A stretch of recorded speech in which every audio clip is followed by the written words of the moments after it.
It's Reality Check with Craig Price.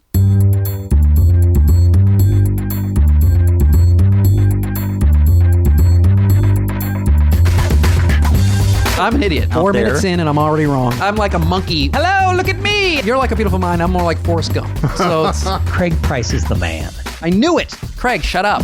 It's Reality Check with Craig Price. This week, Meg Bucaro joins me to discuss women's confidence. Hope you're well. If everything worked out the way it should, I am in the nation's capital at the National Speakers Association's annual convention, Influence 2015. I'll assume my podcast and my session about podcasting went rather well. I don't know, because it is the future. I am living in the past right now, and you're hearing this in the future. Today, we're going to talk about women and confidence, and I'll be honest, I have to figure out how to approach this subject carefully, because, you know, being a guy, I know jack squat about women. Or I should say, I know Jane squat about women. I don't know what the term should be. I've been married to a woman for 11 years, and I honestly think I know less now than I did when I got married. I don't know, but it's one thing I do know. It's not easy being a woman, and they have a lot more added pressure than guys do, especially mothers. So I got one smart mother. Well, that sounded worse than it is, but I got one smart lady to come talk to me and help me understand how women deal with their confidence and how they can avoid the stress of modern life with my good pal, Meg Bucaro.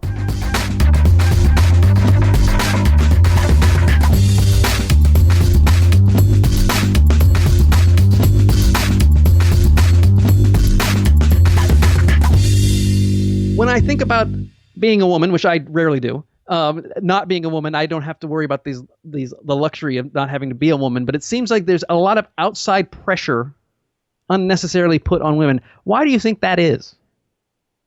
Well, I think there's tradition. There's historically roles are ever evolving, but there's some very traditional roles when we're talking about women. And I also think the general mass media in the world we live in sends a lot of those messages to women that we should be able to take on all these various roles and do it very well and with a smile on our face. So I think there's a lot of different reasons, but primarily we're looking at tradition and history, and we're looking at, you know, the mass media of the world around us.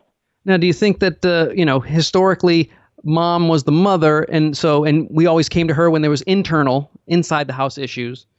Do you think that because you guys did such a great job as mothers, that as soon as you went into the workplace, they just assumed that you made motherhood so easy that it couldn't be that much work, so now you can do work and you can do stuff at home? You know, that's a great question. I'm not quite sure if that's how I think about it. I think some of it could just be from women, you know, starting with the women, that this is great and all, and I love my family and children, but what else is there? How else can I be contributing to the world around us? So I think that's a great question. I'm not quite sure exactly what that answer is, I guess. I think there's a lot of different variables in that. And so you think that a lot of the pressure is also internal? Oh, I believe it's a big part of it, yes.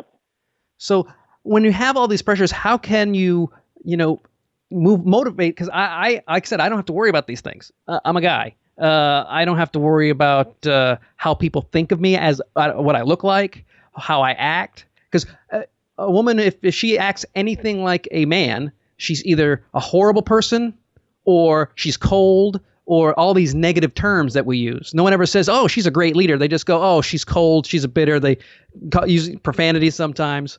So that double standard, as a woman, how do you manage that so it doesn't get you so wound up and so upset on a daily basis? Because if I was a woman, I'd be punching men every day.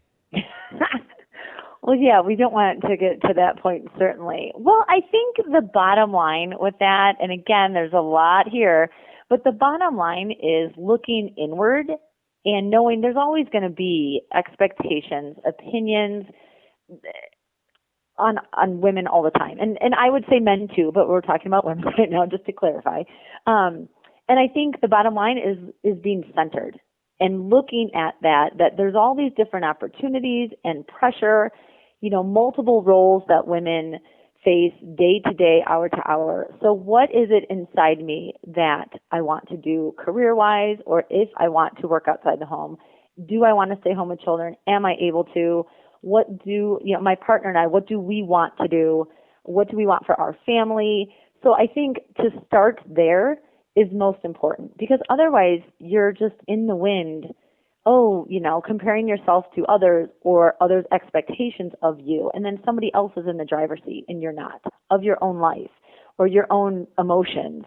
And motivation. So I think it really starts with just being centered and doing some inner work on what are my goals? What do I think about this? Do I want this because it sounds good and my neighbor has it and they're making a lot of money, so I should go to work? Or is it something you innately really truly want to do? I think you have to look inward first. And my guest today is Meg Bucaro. She specializes in building women's confidence and working with women and to amass that confidence that sometimes women do not have, mostly because of societal pressures, sometimes because of their own. You talk about the superwoman syndrome. Can you explain that a little bit? Sure, absolutely.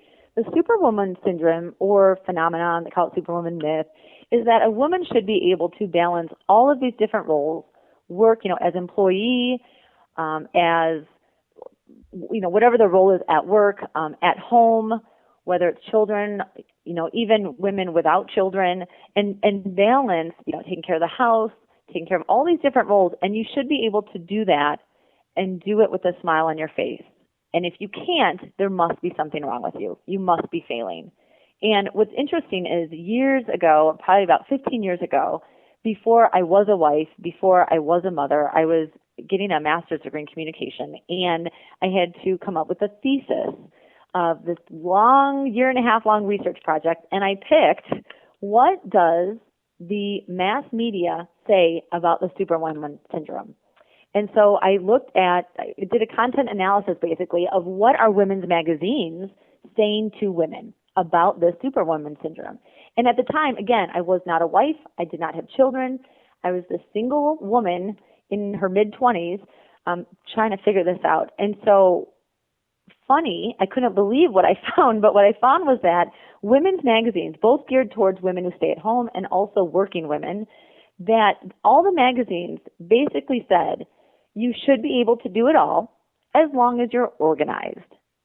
And I remember thinking at the time, this is ludicrous. I mean, of course we want to be organized, but all it takes is like a crock pot meal and some container store, organizational boxes, and we should be able to do it all. Like, it made it so easy, seemingly easy. Like, yeah, if you've got this all in place, it should be easy. And that is certainly not the case. And so the superwoman syndrome still is all around us. And I still, even though this was years ago, I still have an eye. Commercials will come on TV, and I'll explain to my 9-year-old daughter, like, well, why do you think the woman's doing this? And why do you think the man can't? And, just to look at the roles there and what the pressure is on women. So it drives my husband nuts when I, dissect these things. But it's still, I think it's even more true today than it was 15 years ago. Yeah, because I have something similar in my book. It's called The Myth of Should. And you're right. They say you should be able to do everything. So that puts the expectation that if you can't do one, and I always think that women in general get the shaft a lot of the times because they've got, there's 3 lives. You got the social life that you have to do. So you have to be like Martha Stewart. And then you have your work life. So you got to be like Oprah and make $1 billion. And then you got to be, June Cleaver. So you have to have a family life, a social life, and a work life. And no human being can have usually more than 2.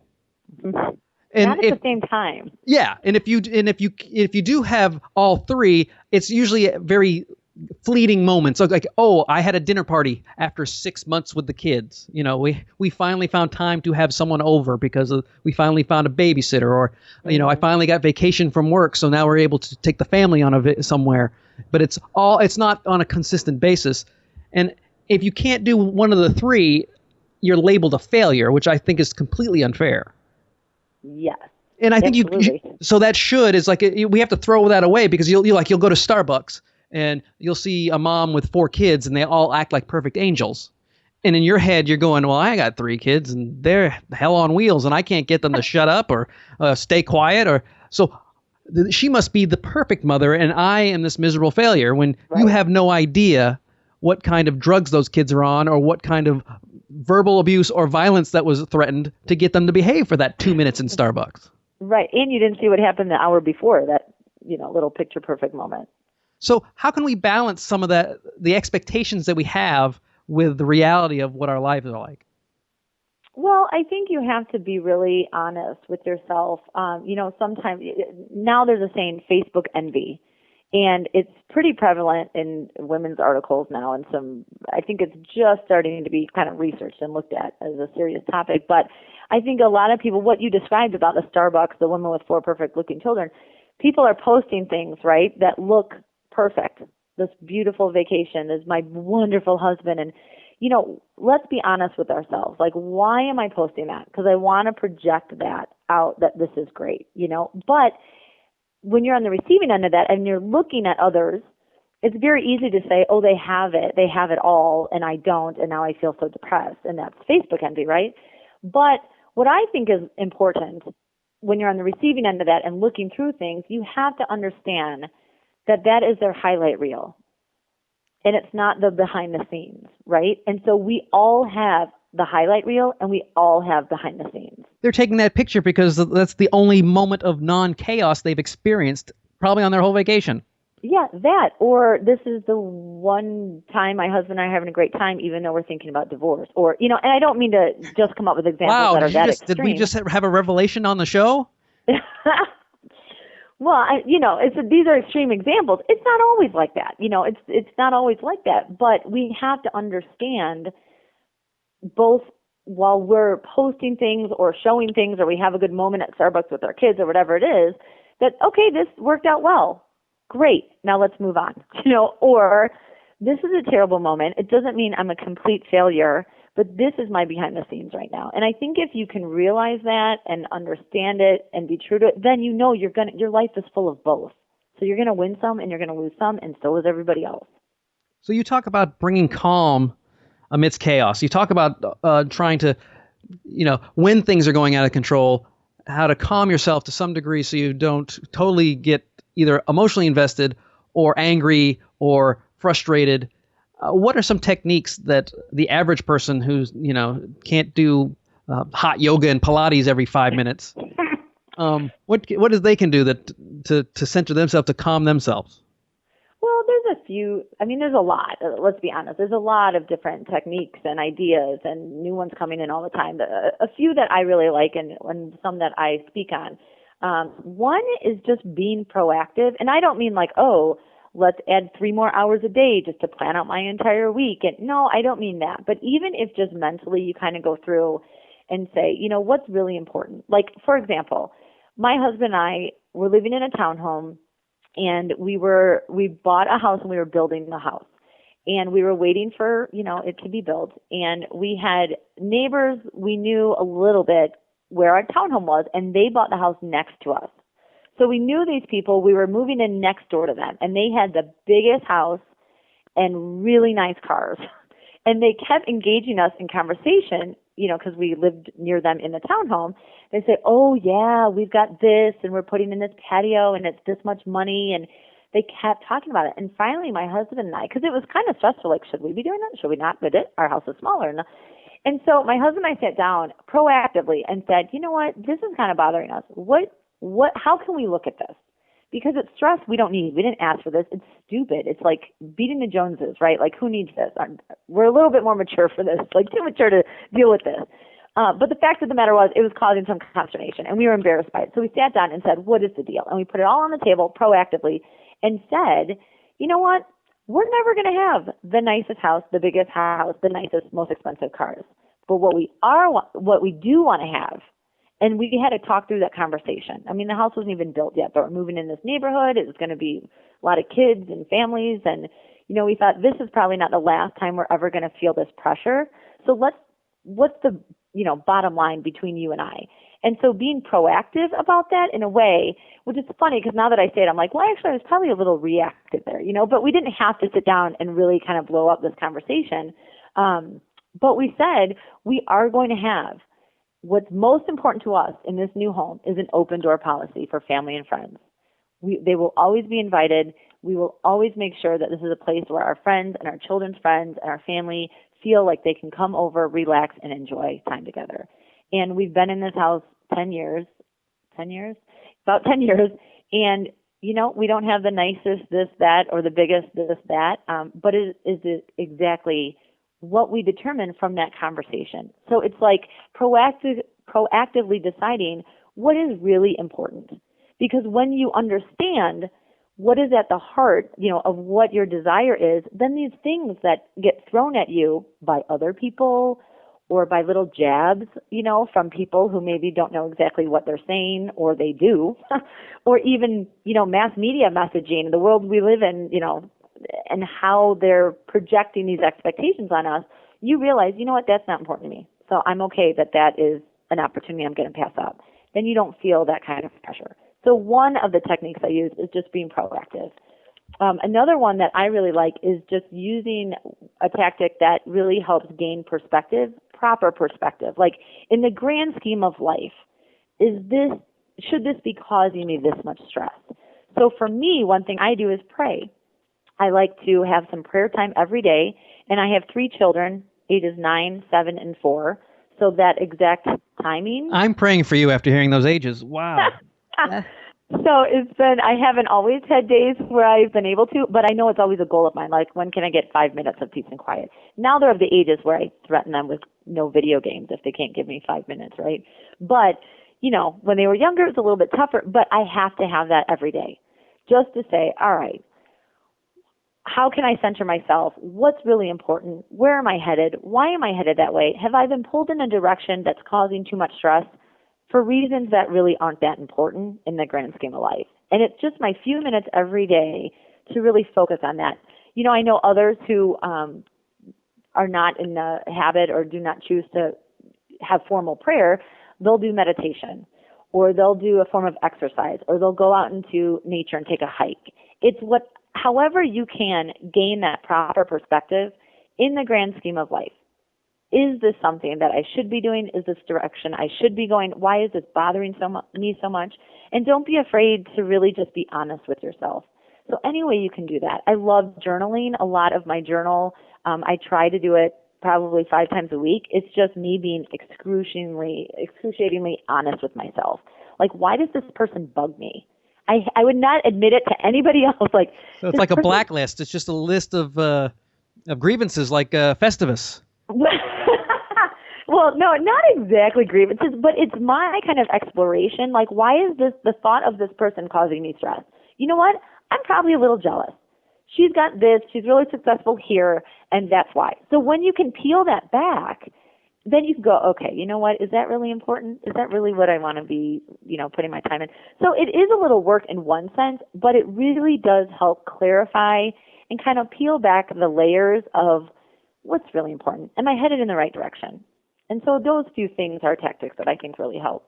Well, I think we're both speakers, and we both have a lot of mutual friends who are speakers. We're in forums with speakers, and I often see them talk about third-party stress inducers. The expression haters are going to hate kind of situation. Yeah.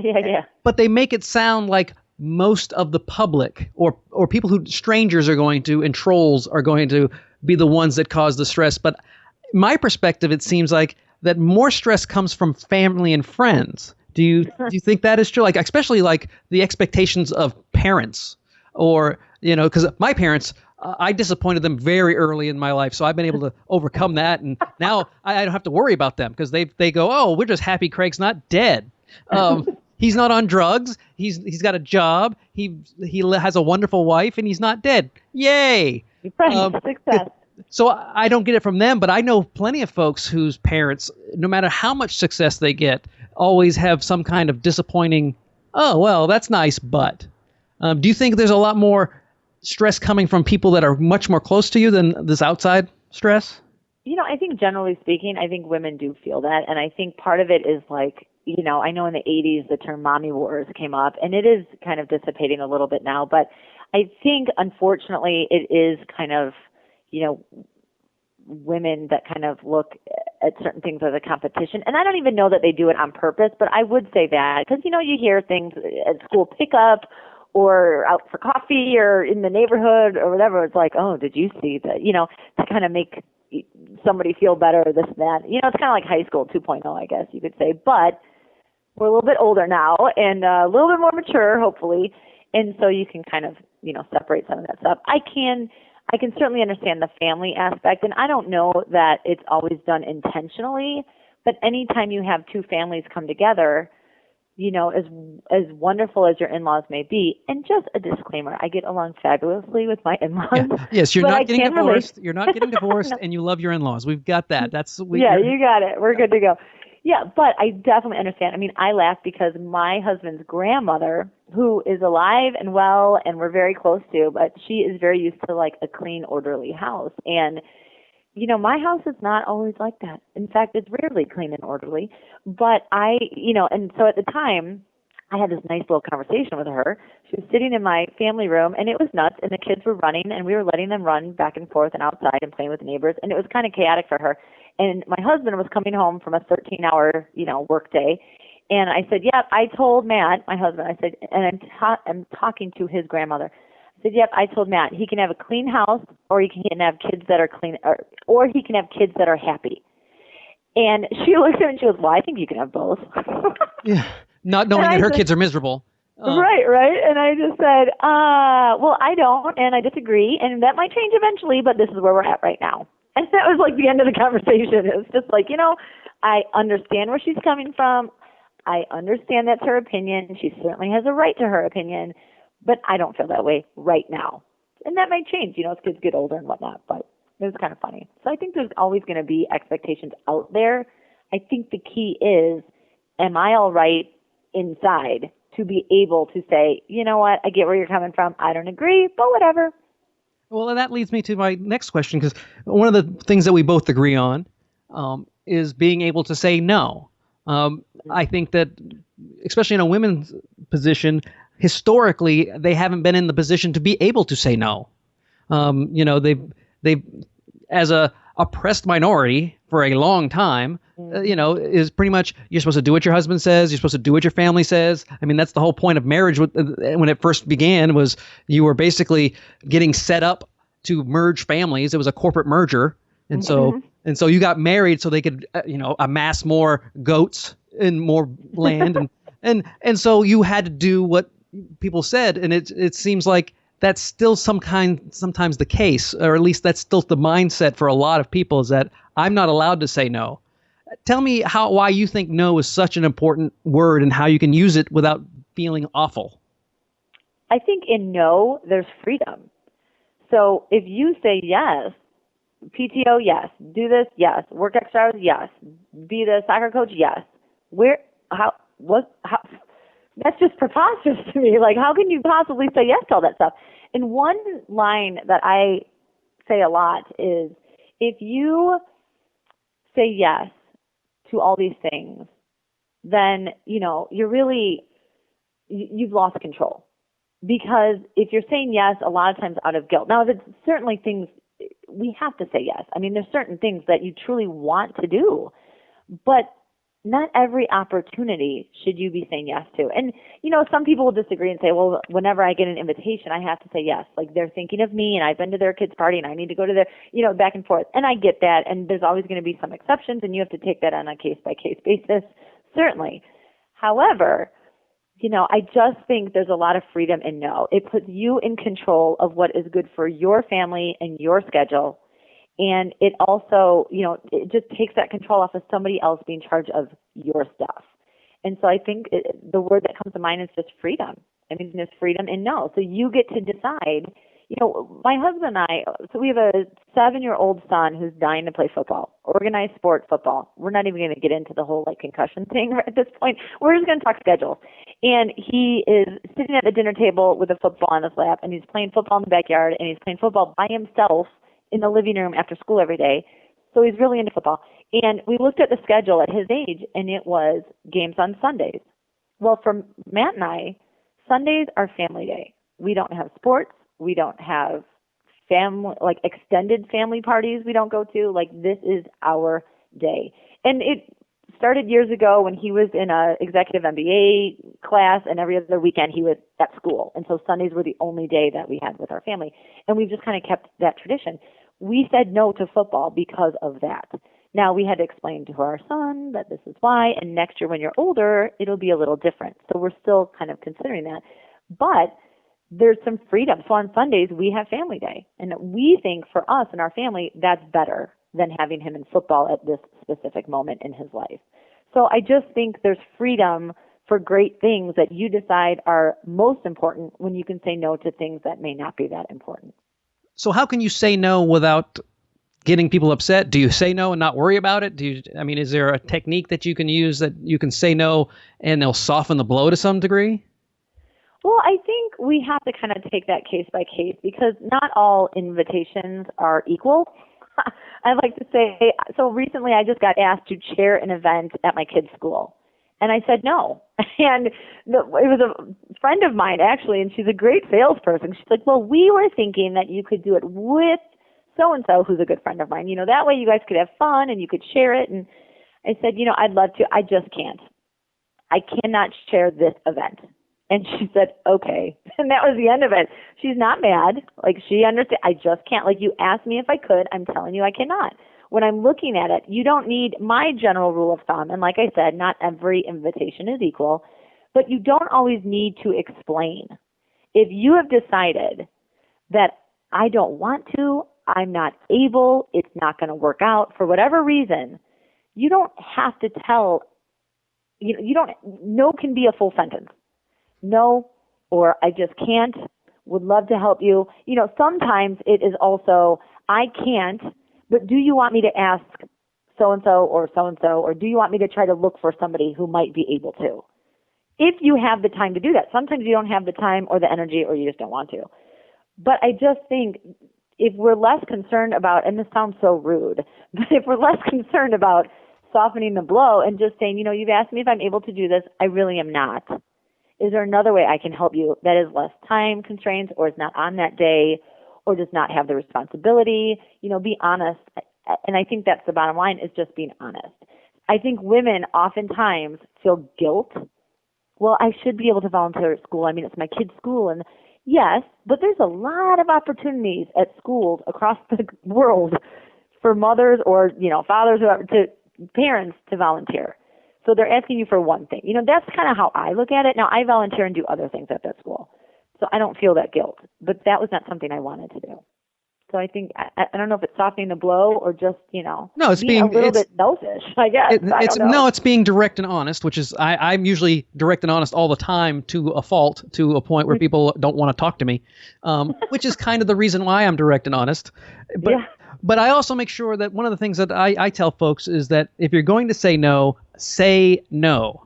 Don't say, I'll try, we'll see. Don't leave any vague openings, because anything but no is a possible yes. And you'll constantly be asked, and so that issue hasn't been resolved until you say either yes or no. So you have to say a definitive answer, not necessarily well, we'll see, I'll try, I'll do my best, maybe. You got to go, I can't. Well, you're exactly right, because then people go, oh, she might be able to, she probably will, and then you have no intention of doing it. You're leading them on, and that's not fair to the organizers or whoever. So it's better to be, if you know you're not going to, and it's just out of guilt that you're thinking, maybe I'll try, just say no. Well, we just scratched the surface, and there's so much more we could talk about. Where can people find you and look you up in case they want to bring you into a group? Sure, absolutely. MegBucaro.com, and then Twitter and Facebook and LinkedIn and Pinterest, it's Meg Bucaro.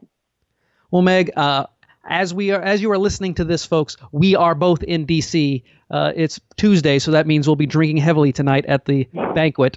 But I look forward to seeing you in D.C., even though we're actually in our time machine, actually there right now.